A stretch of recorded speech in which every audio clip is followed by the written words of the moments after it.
All right, we are moving on in statistics to our part B of lesson 3, measures of spread continue. All right, we're going to understand now standard deviation, where we can find that on our calculator and what it actually means. We want to be able to interpret it, not only just find what the value is, but know how it applies to the data set that we have. So take a minute real quick and you can pause the video and try to answer these questions. Okay, the review of what we've done recently and actually applying a data set and trying to find the 5-number summary. So pause the video, try it yourself, and then you can check to see if you're on the right track.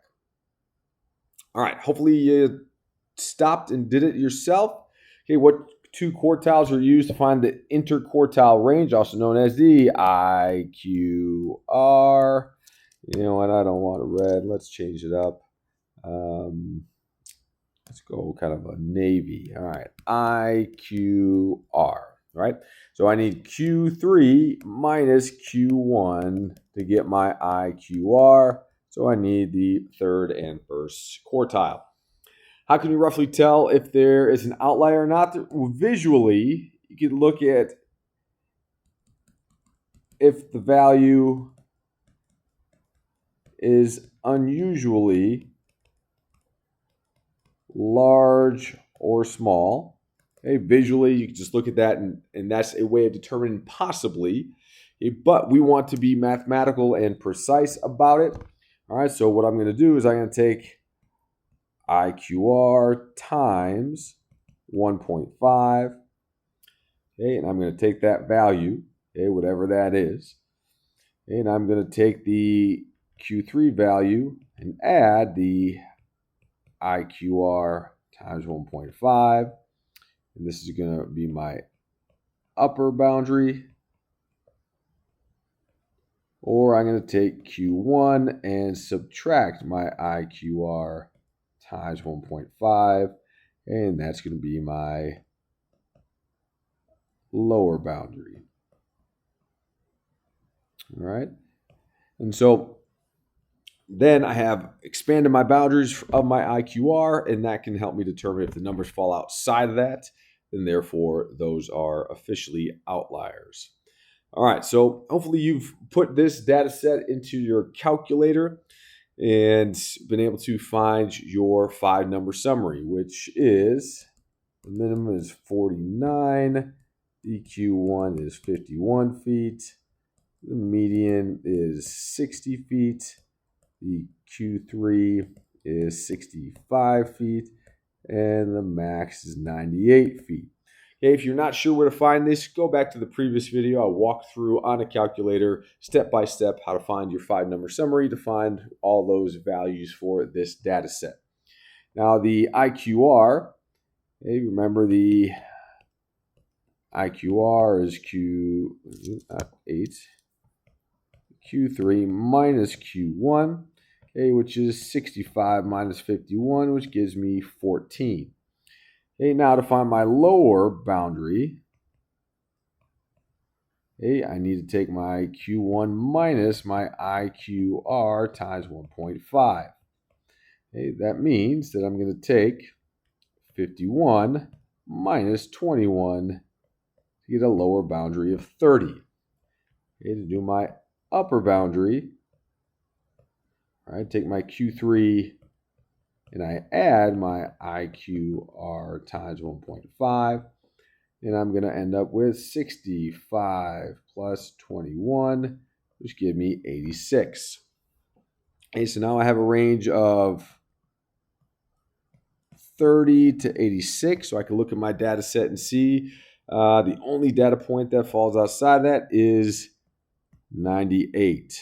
Okay, and so this is my outlier. There's no other outliers. All right, just one. All right, so hopefully that was a good review to remind us on how to find those values. If you want more detail, please refer to a previous video to walk through that a little bit more slowly. Okay, so a few things. Standard deviation, all right? So we got a definition, okay, and a symbol to represent that. All right, so you're going to need to make sure that symbol is drilled in your head, that represents our standard deviation. And show this so this shows how the data deviates from the mean. Okay, deviate means to change or be different from. So how different is the kind of average value from the average, right? So that slang phrase becomes, that's a good one to remember, the average distance from the mean. Okay, that's kind of helps our understanding in a simpler version than a more technical definition to find or to understand what the standard deviation is. Okay, it's found by finding something called the variance, okay, and taking the square of that value to find the standard deviation. I'm going to walk you through kind of how to find the standard deviation with a small data set. From here on out, you're going to be able to use the calculator, but it can be helpful to kind of determine and figure out where that actually comes from. All right, so go ahead and flip the page there, okay, and we will walk through how that is actually figured out. All right, so we have a data set there of 44, 48, 44, 40, and 59. So I got to start by adding them up. Again, the order that you add does not matter. And then I divide it by the number, which is 5. Okay, I find that the average is 47. And remember what the symbol is for average or mean. And that is X with the bar over top. All right, so that's what that equals. Okay, so what this means, if I take the data sets, all right, I'm just going to put them in order, 40, 44, 44, 48, and 59. That's my X value. So I take my X value, 40, minus the mean, which is 47. I do that with all the points.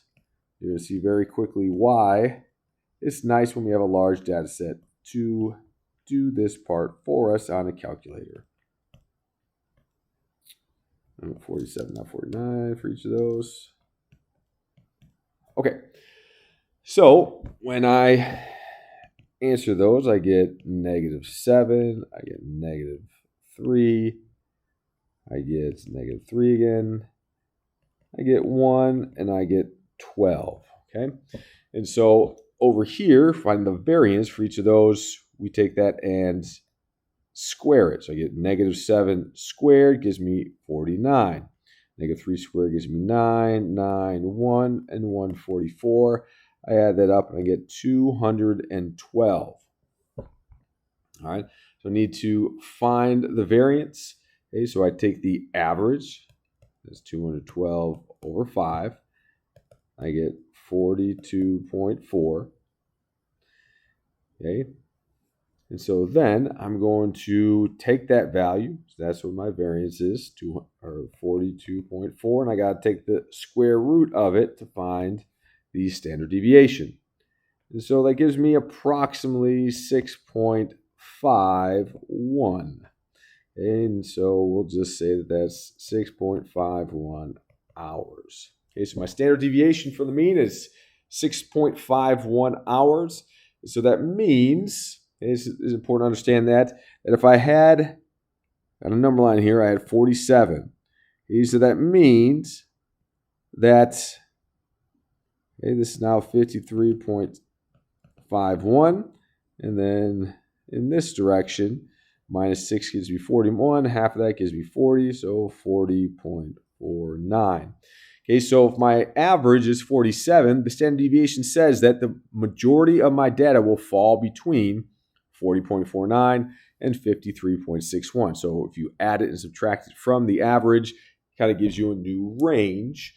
Okay, that is based off of our standard deviation, where you're going to have about almost 70% of your data will be within that range, which can help us determine some things as well. So, all right, let's take a look. So if we did our 5-number summary, put all that stuff in our calculator, we would see, all right, there's my average at the top, 47.